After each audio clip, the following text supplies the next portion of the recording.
can let your hair down. Hey, hey, hey, hey. I got my hands in my pockets, kicking these rocks. Good evening and welcome to the Carolyn Holt Show. I am thrilled and excited to be here tonight because Mother's Day is this weekend, I'm going to pay tribute to my own mom. Unfortunately, my mom has passed away, but while she was here, she was quite a lady.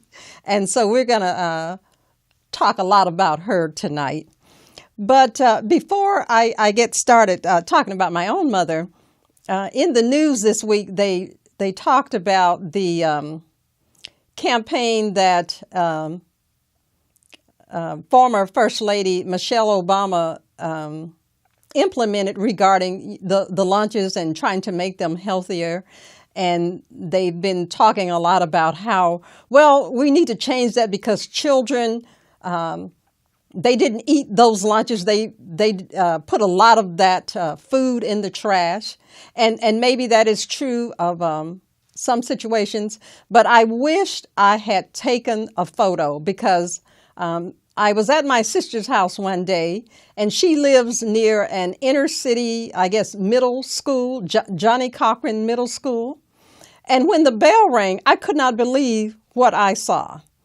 I saw hundreds of middle to junior high school, middle schoolers and junior high schoolers running to a fruit and vegetable truck to get fruit and vegetables. So when they talk about the First Lady and they talk about how the children didn't like the food, that's perhaps true for some situations, but I was an eyewitness here in the city of Los Angeles to see that children, they do respond when you give them some options. And I just want to say that I appreciate former First Lady Michelle Obama for her efforts because I know that she is a very caring and concerned mom,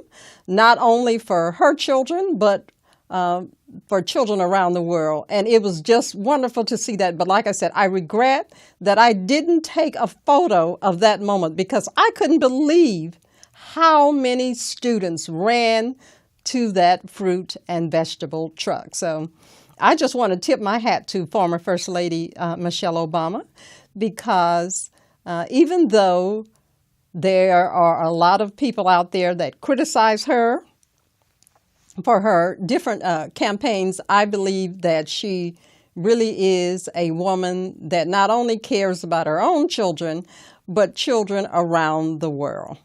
And since it's Mother's Day, I'm going to say, well, happy Mother's Day to our former First Lady. I hope wherever she is and whatever she's doing, she's having the time of her life. I appreciate, and I want her to know that I appreciate the service for the 8 years that they occupied the White House. But tonight, I'm going to talk about my own mother. I'm often asked by friends and people who know me, we would love to know what your parents were like. And I find that always an interesting observation because they say, well, you're just really different. And I hope that they always mean that in a good way. And I'm not going to say that I'm different. That's not how I would characterize myself. But I am certainly the result of good parenting. And of course, as a young person, I didn't always know that, nor did I have an appreciation for having great parents because, like most young people, I wanted to do what I wanted to do. But my parents, they left a little window open for me to discover that on my own, that there is a way to get to do what you want to do, but you just have to follow the rules. And my mother was really, I would say, a very special person. Now, she was not the typical television mom by any stretch of the imagination. Actually, I don't think my mother watched very much TV. She liked talking a lot, and especially to her children. And she didn't spend that much time watching television. And so in our home, we didn't have TV, I guess, as the guiding light in terms of parenting. But she was very young when she married my dad. Well, I won't say very young. She was 20 when she married my dad. And she often said that when she got married to him, she thought he was kind of kidding. So she just said yes because she didn't want to make him feel bad. Now, my dad was 43 and my mother was 20, so he was 23 years older than my mom.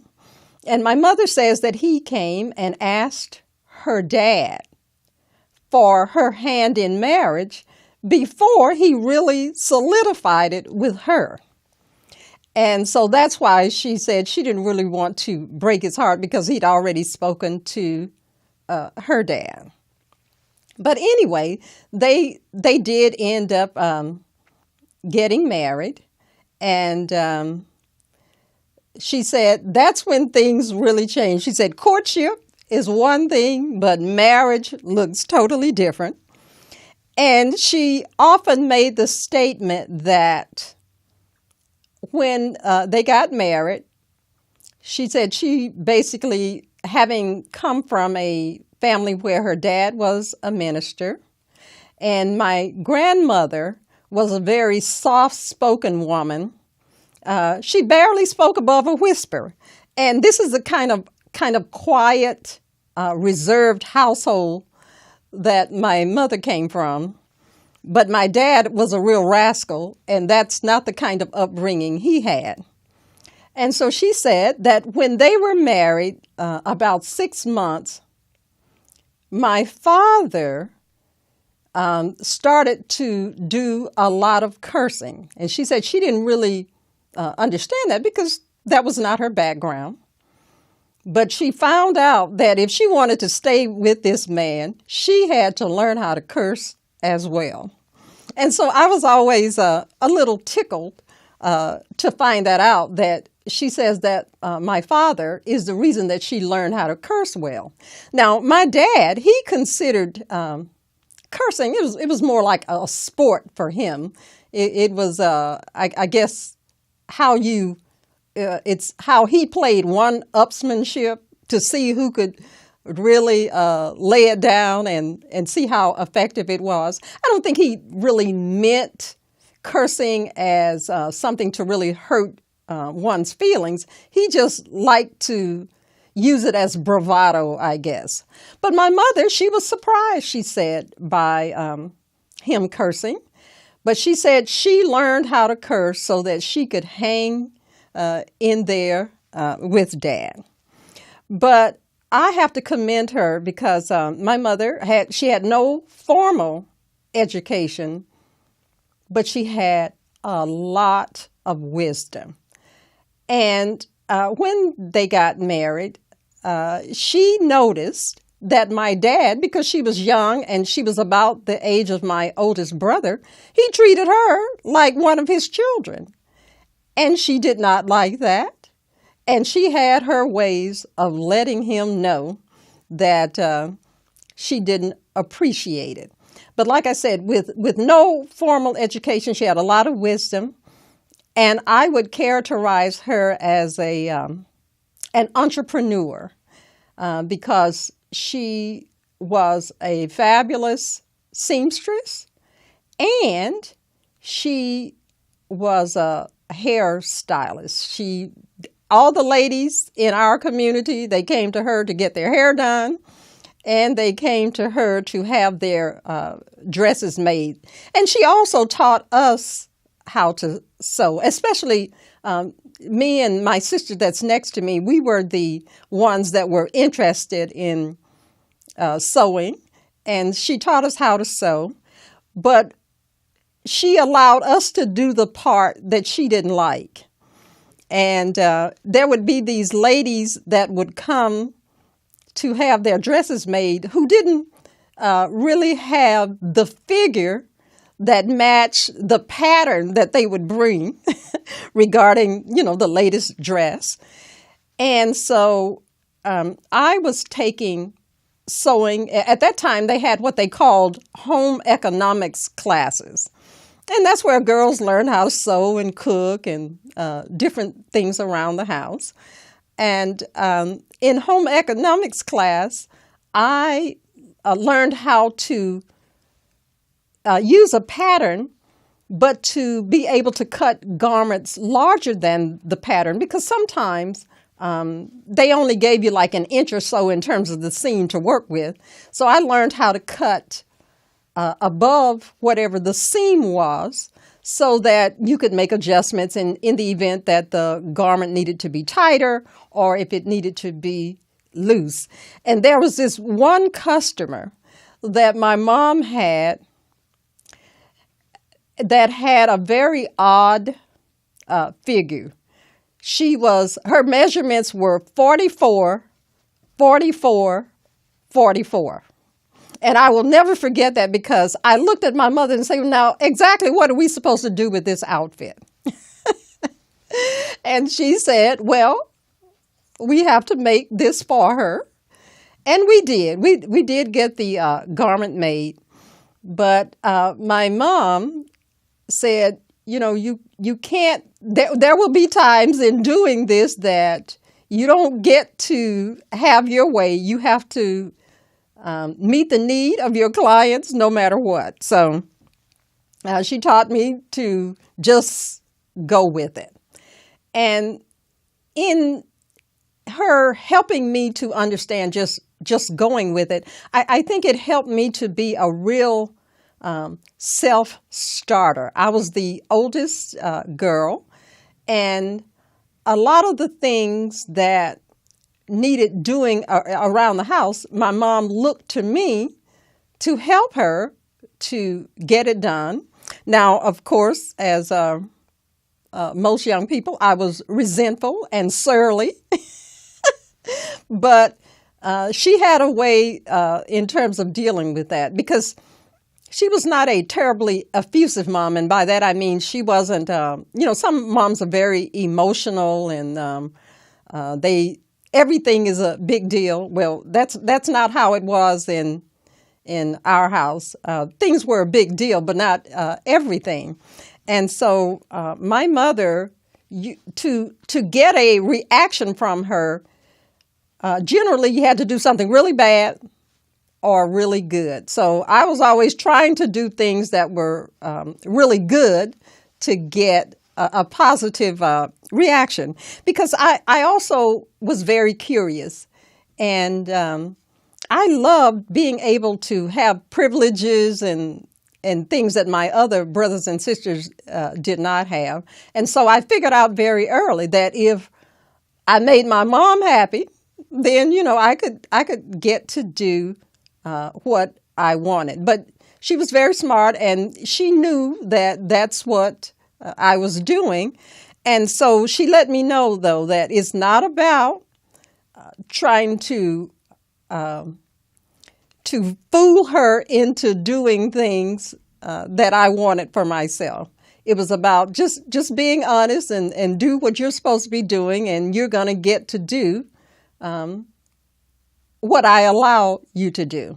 And in my household, even though my parents, I guess, they battled each other in terms with words, not physically. I never witnessed them having a physical fight, but with words, there was a lot of that. And so I would always try to make sure that things worked out in my favor. And like I said, they caught on to that, but they always presented a united front with their children. Now, later on, they may have argued and disagreed about whatever, but when it came to us, if one said something, my mother would say, well, you can ask your father, and I already know that his answer was no. And then he would always say, well, you can ask your mother. And I knew that if he said that, her answer was going to be no. So I just stopped talking to both of them. But my mother, like I said, she didn't give into the pressure from her children to try and get their way. She just was not having that. As the saying goes, she said what she meant, and she meant what she said.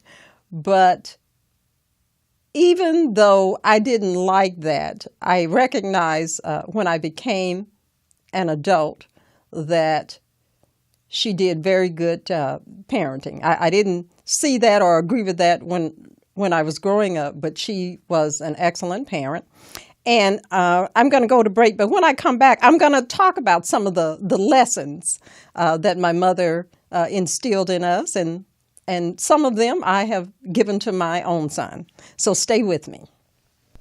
Mastering math can be big fun for you and everyone.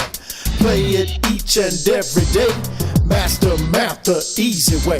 Say it, play it, Math Maze. Why not turn math time into fun time with Math Maze, the new game craze? Get yours today at mathmaze.us. Mom, now you can help your son master math and have big fun. Play it each and every day. Master math the easy way. Say it, play it. Math Maze. Make sure your child owns the skills necessary for success in high school algebra. Get it now. Mathmaze.us. Mathmaze.us. Dad, now you can help your daughter play it like you know you oughta. Play it each and every day. Master math the easy way. Say it, play it. Math Maze. Math Maze cards contain both Spanish and English. Get yours today at mathmaze.us. That's Pregnant in jail, I thought I was mathmaze.us. going to have a baby and the baby would never be with me, but I was acquitted a month and 3 days before Tupac was born. I was real happy because I had a son. When I was young, me and my mama had dead tears with my baby sister. Over the years, we was poor than other little kids. And even though we had different daddies, the same drama. Thank you so much for joining me for the Carolyn Holt Show tonight. Because it's Mother's Day this weekend, I am paying tribute to my own mom, who, like I said, passed away many years ago. But I have a lot of fond memories, and I just want to share some of the things that Mom helped us to understand as children, because there were a lot of kids. And so she was, as I said, she was the daughter of the child of a minister. And so we were raised on the Bible and on old adages or sayings. But, you know, at the time, a lot of them I didn't understand. They didn't make any sense to me. And I used to wonder, well, why do they say these things? And in our household, there was something that they would say all the time. They would say, the old saying says. And I didn't understand what they were saying, so I thought old saying was a person. And I used to wonder sometimes, well, is this all this person has to do is sit around and come up with the old sayings? Who is old sayings? I wanted to meet her because I thought old sayings was a person. But, you know, we were taught really good principles. And one, of course, was during that time, it was what goes around comes around. That's how we were taught. In the Bible, it's called reaping and sowing. And in today's vernacular, it's called karma. But my mother, I would say I was about 5 or 6 years old when I started to hear what goes around comes around. Because I guess having so many kids, often you think that you can treat your brothers and sisters any kind of way and get away with it. And you don't have to deal with the consequences of your actions. But she let us know very early that there are consequences, and there are good consequences, and there are negative consequences. But I always tried to stay on the side of the good consequences because my mother did not play. She did not have a problem with giving us a whipping at all. It was like, I guess, second nature. If you did something, she didn't have a problem. She used to use a fly swatter, though. She didn't use a belt. My dad would use a belt, but my mother used a fly swatter, and that just drove me crazy. I'm like, why would you use that to correct your children? But she didn't seem to have a problem with it, and she didn't care that I had a problem with it.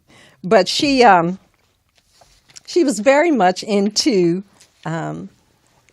giving her children a value system.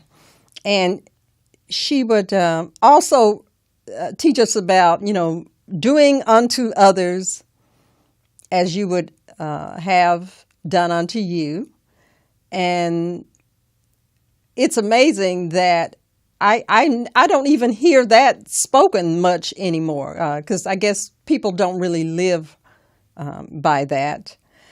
She also taught us to don't be a follower, learn how to lead. And she would always say, if your friends are jumping off a bridge, you mean to tell me that you're just going to go join them and jump off the bridge too? Now, I would be upset because I didn't want to hear that, but I get it now. You have to become your own person. And she was very good at teaching us how to be secure and how to live in that truth of don't follow others. Be your own person, and be okay with people talking about you and people not being very kind and people bullying you. There's a saying that she would always say that sticks and stones may break my bones, but words will never hurt me. Again, I don't hear that much anymore, but in my household, we live by that because, we grew up poor and in a rural area, and people had a lot of negative and derogatory things to say about us, but it did not affect how secure we were, because I give my mom a lot of credit. She didn't allow us to let the words of others sway us and determine who we were as individuals or as human beings. One of the other things that my mother was a big stickler for is she, I guess, even though in her family, her mom was very soft-spoken, she didn't have a problem raising her voice and making herself heard if necessary. Now, many times, I know as a parent, I try to do as little yelling as possible. But my mother, because I guess there were a lot of kids, she didn't have a problem with yelling. If she had to yell to get your attention, that's what she did. And now that I think about it, I admire her for sticking to who she was and knowing that she was a parent, and whatever it took to parent her children, she was going to do that. And one way that I know that for sure is that she worked very hard on giving us a value system. That the value system was that we had to represent our family well and in a positive way at all times. We were not given the privilege of dragging the family name down. Wherever we went, we were expected to behave ourselves and act like she had taught us well, because she had. And whenever we would go to the store, she would always give us the speech. Now, you are not going to be able to get anything. So when you get in the store, don't start clowning and crying and yelling, because it's not going to help, because if I say no, that's what I mean. So don't ask me. If I've told you already that you can't have something, then that's what I meant. So don't go to the store and start making demands. And she meant that. So when we went to the store, we had to act like she had given us instruction before we left home. And I see a lot of kids today, they get out in public and they start crying and having a fit in a public place. Well, they should be thankful that they didn't have my mother, because she didn't have a problem with giving you a spanking right then and there. She didn't wait for you to get home. So if she said something to you, whatever she said, she meant. So you had to learn how to follow the rules. She was also a big stickler about not drinking, because she felt that when people had too much to drink, they made very poor choices, and often they created situations for themselves that they couldn't recover from. And in our household, neither of my parents, my mother didn't drink at all, and my father would have an occasional drink, and very seldom at home. If he was going to drink, it generally was away from home, but occasionally he might have something to drink. But my mother was a big stickler about that, because she said that it's easy to have people tell you what you've done if you drink and you drink too much and you don't remember what you've done. And she said that people will make up all kinds of things and stories about you that's not true. So her warning was it was not a big thing to drink. The thing with her is to drink to the point where you got drunk and could not be accountable for your behavior. And our parents let us know very early on that there was no finances in the budget to get us out of jail. So if we went to jail, it was a bad decision, and we were basically on our own. But I appreciate the steadfastness in which we were raised, because I think a lot of my stick-to-itiveness, I have that today because of how we were raised in our household. But I think the biggest lesson that my mom taught me was how to be empathetic, sympathetic, and compassion, and have compassion. When I guess I was about 9, 10, something like that. When my baby sister was born, she had a very rare form of spina bifida. And it was so rare that they came to my mother and said that she, first of all, she would not be expected to have a long life, and that because of the severity and the nature of her illness, that they felt she should be institutionalized, because she would probably not grow to be more than the size of a 1-year-old maybe, and she would never be able to talk and walk, which was true. She never talked and she never walked. But my mother made the decision to not agree with the doctors and have her institutionalized, and so we kept her at home. And my mother felt that the reason she wanted to keep her at home was because in an institutional situation, there are many children with many challenges, and that she might not ever know that anybody loved her or really cared about her.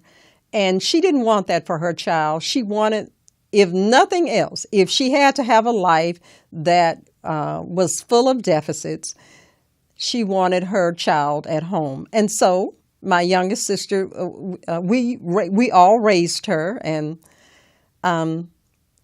in doing so, I learned how to be an empathetic person. And I think empathy and compassion are two of the main things that are missing in today's world.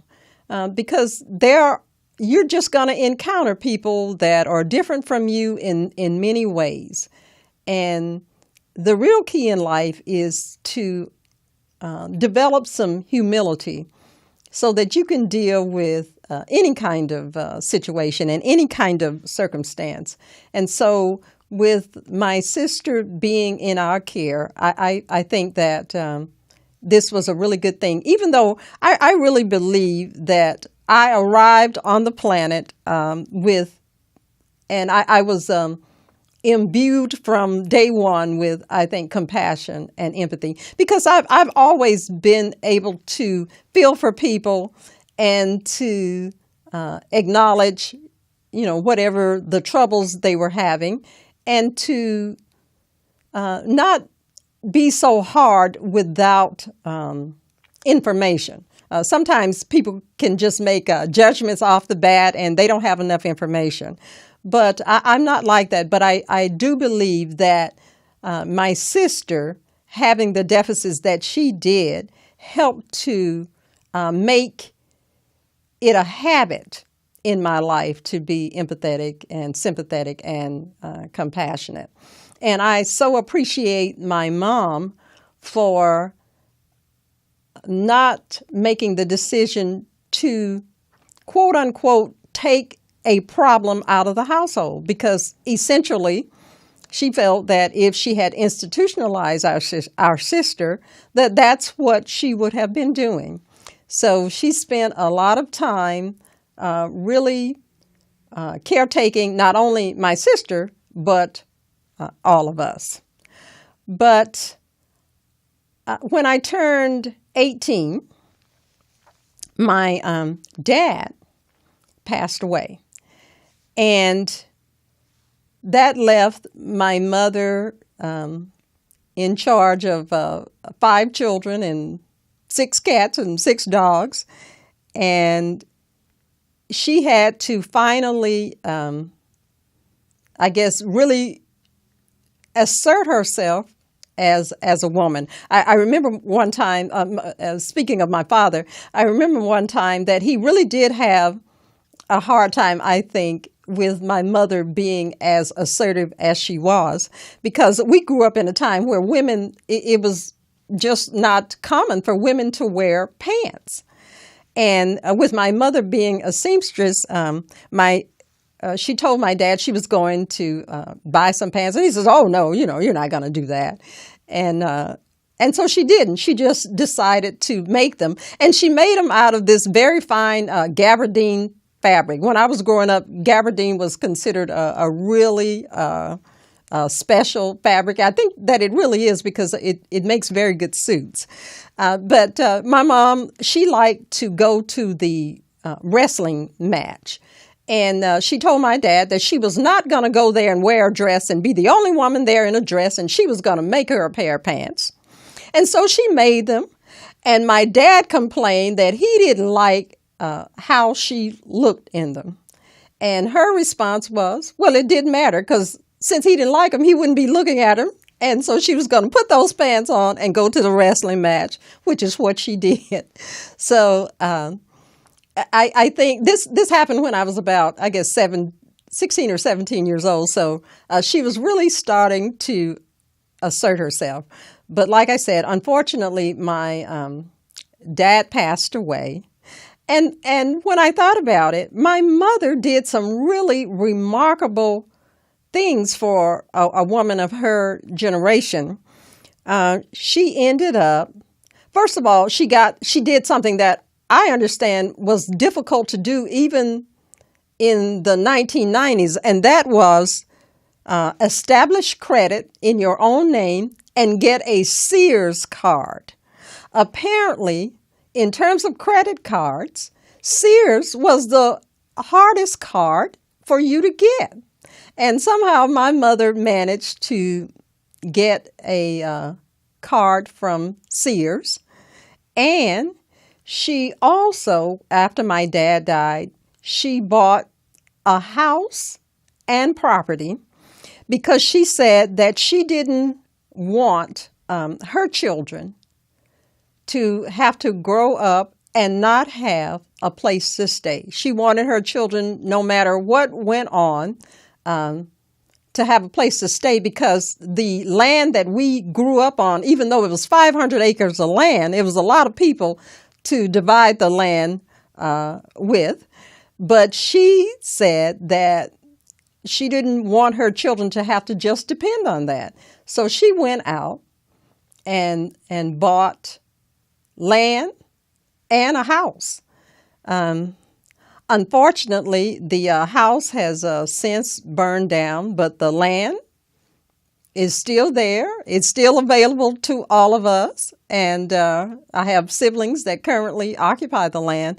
But it was really considered something unique and special for my mother to have done that without a husband.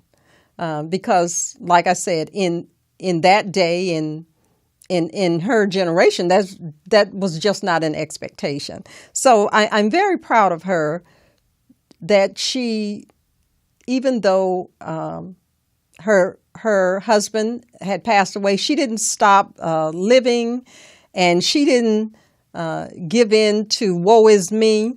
She pressed ahead and did what was necessary to make the family work. Well, I went to college. My mother was the main reason that I went to college, because she said that if we didn't go to college, we had to work. And so I was not interested in working so soon, so I went to college. But she helped me to get there because she would watch the commercials for the grant opportunities. And when I became a senior in high school, she came to me in January of the year I was about to graduate and said, "Now listen, you need to get your paperwork in so you can get those grants to go to college." And I said, "Yes, ma'am." And she did the mailing for me. So she really wanted to support me in going to college because she acknowledged, I guess, that I was a good student when one day I came home from school and there was a letter from the President of the United States. At that time, it was Gerald Ford. And he had written me a letter congratulating me on becoming one of who's who among American high school students.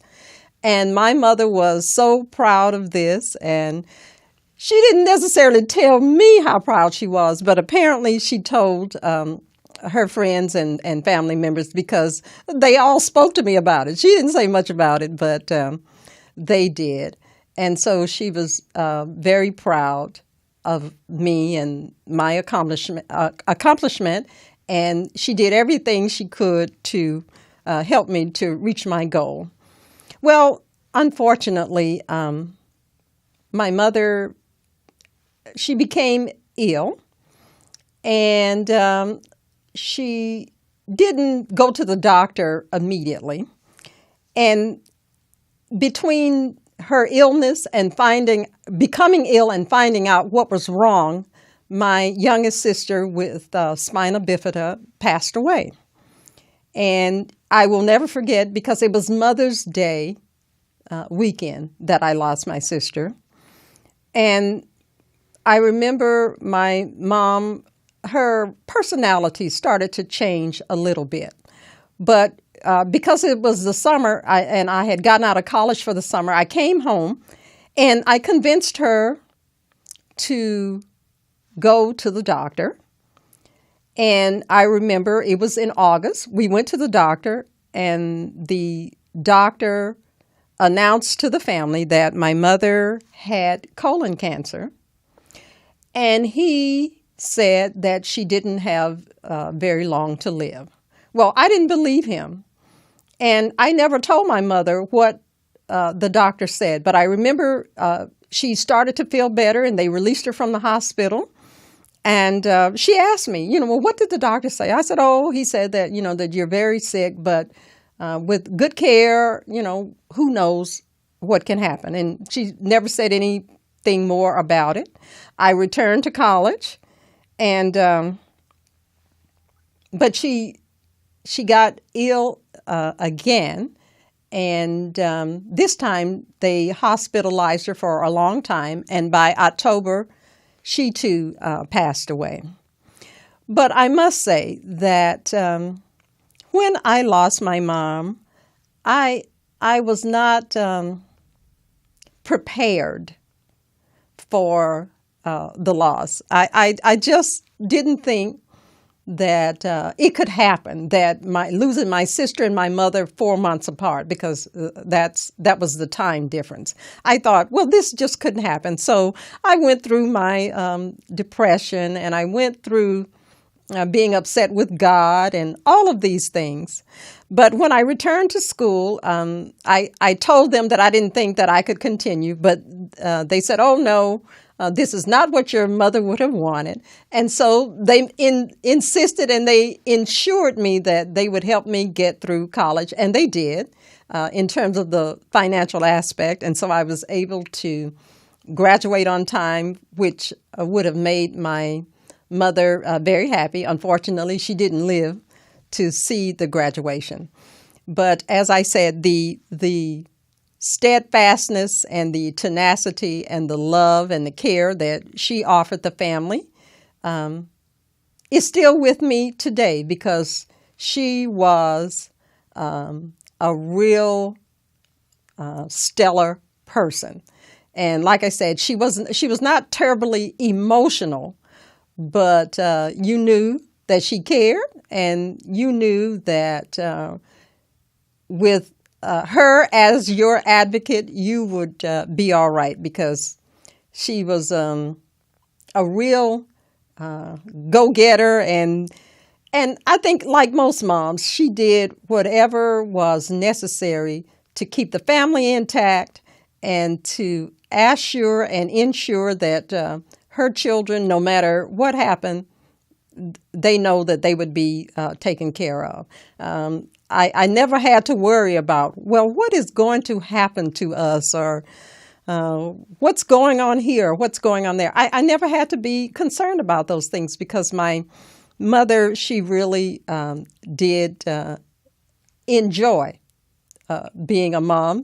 And I'm going to go to break, and when I come back, I'm going to talk about how I thought I knew everything, and she helped to put me in my place. So stay with me.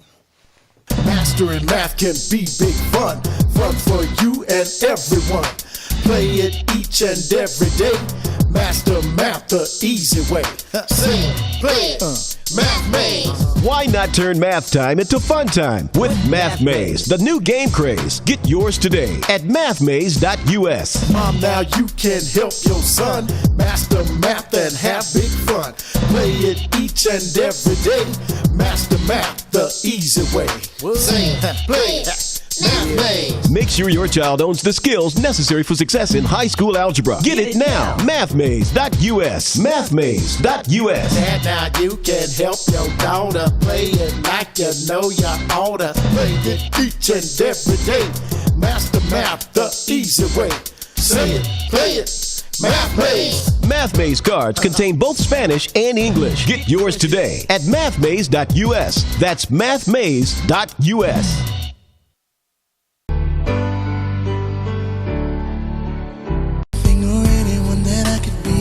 It just wouldn't feel right if I didn't have you by my side. Thank you so much for joining me tonight for my tribute to my own mom. Sunday is Mother's Day, and I hope that you have a great tribute in store for your mom as well. But I was talking about my mother, and I always thought I was grown. Even from a little girl, I just knew I was grown, and didn't necessarily want to be told what to do. And so I remember just before going to college, I had a talk with my mother, and I was telling her, how silly I thought people were, and, why would they say that, and why would they do this, and just going on and on. And she looked at me and she just said, well, just keep living. And when she said that, I was just so disappointed, because I'm like, now what kind of answer is that to my question? Just keep living. How can that possibly be an answer? But now that I am a grown woman and have a child of my own, I understand what she meant, because many times there are circumstances that you have to have the experience in life in order to appreciate and understand certain things. And so rather than argue with me and try to show me that I didn't know what I was talking about, she just said, well, just keep living. And I have found that if you just keep living, life will teach you a thing or two. And some of those things that you thought made your parents unwise, you will find out later in life that you will embrace many of those things, and you will discover that you didn't know as much as you thought you did. But I guess it's just human nature that we all, especially when we're young adults, we believe that old people are just old and they don't know anything and they haven't done anything, and they're trying to prevent us from doing things, which is not the case. Their job is to look out for us and to consider our well-being and take care of us. And so some of them take their jobs very seriously. They're in charge of us, and that's just how it's going to be. But as you live, you do learn that things are not as cut and dried as they always seem. I know many people don't believe in the gray area. They believe everything is black and white, but sometimes things do end up in the gray zone. But I think that you have to have a great mom in your life to guide and direct you and help you to really come out on the other side as a wonderful human being and a wonderful adult. I hope that most of you can have wonderful things to say about your mother this Sunday, because moms, as you know, they are not just wonderful on Mother's Day. They are wonderful 365 days to the year, those that are wonderful. Now, like I said, I recognize that there are some moms out there that they have a lot of challenges, and it's hard for you to see them as wonderful. But I hope that you live long enough that you can sit down and have a talk with them and get to know them on a level so that you can really appreciate how much goes into being a mother, because it is just not a cookie cutter job. You have to bend a little here and stretch a little there. So it's an ever ongoing process. And so to help recognize all the mothers that are still alive and doing wonderful things in terms of their children and their grandchildren, and being the women that hold it all together, I found this poem by Edith Allen. And I think it's just, I'm sorry, I don't know where Edith Allen came from. I'm sorry, Ellen Bailey. I'm not sure where I got Edith Allen from, but whoever she is, hi, Edith. But this poem, it's called My Loving Mother. And I hope you enjoy this. And as I read it, think about it in terms of your relationship with your own mom. It says, "To the one who gave me life, I can give nothing but love. To the star, so full of light, to the one sent from above. Thank you for the kindness, for everything you do. Thank you for the happiness. Thanks for seeing me through. I love you more than anything. I'll love you till the end. You are my mother first, then my very best friend. It is unusual what we share. Everything I do, you know. Every beautiful quality you have in you, I try to show. Not often enough do I tell you how much you mean to me. Not often enough do I show you how your love set me free. To live forever and always is what I wish for you. A long life, everlasting, for one so sacred and true. You are my special angel, who I always find comfort in, whether life is in a shambles, whether I lose or whether I win. To the one who gave me life, I can give nothing but love. To the one who genuinely is sent from heaven above. Well, I hope and I pray that some of those sentiments you can express to your mother. And like I said, not only on Mother's Day, but every day, because as you get older, one of the things I've found that it says in this poem is that she's your mother first, but then she becomes your very best friend. And I would say that that's true. As you mature and grow and live a little, you can look back and see, what good wisdom she had in certain moments in your life, because, we just kind of want what we want. But sometimes we recognize later in life that whatever that thing was that was so important to us, and especially when it comes to relationships of the opposite sex, when moms say, oh, no, well, maybe you shouldn't fall head over heels in love with such and such. We think, oh, well, they're just being mean and they want to keep us from the love of our lives. Well, they really did see some things that perhaps you could not see in the moment.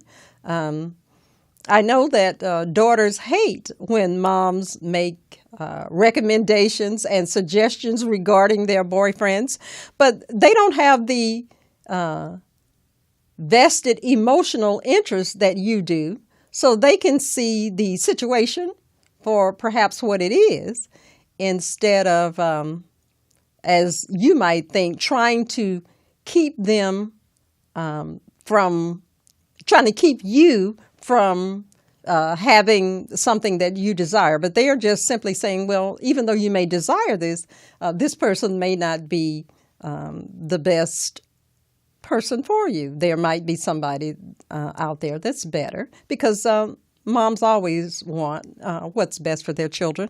And the other thing is, in terms of winning and losing in life, I can say with all that's in me that most moms, they do love and support their children if they are winning or losing, because for them, that's not what it's about. They care about them because they are human beings, and human beings that they brought into this world. So I just tip my hats to all you moms out there, and I hope that on Sunday you get the opportunity to spend time with and eat and do whatever it is that you desire to do on Mother's Day with your children. And children, I hope that you take the opportunity, even if you don't do it all the rest of the year, take the opportunity on Sunday to spend time with your mother and just talk to her.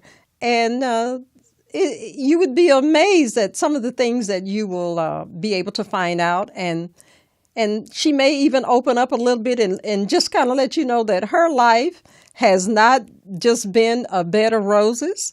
She's had challenges that she's had to face. And even though she's made life look absolutely easy for you, it's in reality, it was not that way. She had to work hard and do a lot of things in order to make life at some level of comfort for you. So when you see your mom over the weekend, give her a big hug and a big kiss and let her know how much you love her and how much you appreciate her. Again, Sunday is Mother's Day, and in terms of spending time with her, you don't have to wait till Sunday. You can call her tonight and say, you know what, Mom, I was thinking about you, and even though I'm going to come see you on Sunday, let's talk. She might actually enjoy that, because even though they don't say that, mothers love talking, they love giving instruction, and they love spending time with their children if they get the opportunity. So keep that in mind as you celebrate Mother's Day this Sunday. Thank you so much for joining me tonight. God bless you, and happy Mother's Day to all of you. Take care. Whoa! Mastering math can be big fun for you and everyone. Play it each and every day. Master math the easy way. Sing it, play it, Math Maze. Why not turn math time into fun time with Math Maze, the new game craze? Get yours today at mathmaze.us. Mom, now you can help your son master math and have big fun. Play it each and every day. Master math the easy way. Sing it, play it, Math Maze. Make sure your child owns the skills necessary for success in high school algebra. Get it now. Mathmaze.us. Mathmaze.us. And now you can help your daughter play it like you know you oughta. Play it each and every day. Master math the easy way. Say it, play it, Math Maze. Math Maze cards contain both Spanish and English. Get yours today at mathmaze.us. That's mathmaze.us. That up, ladies. Keep your head up.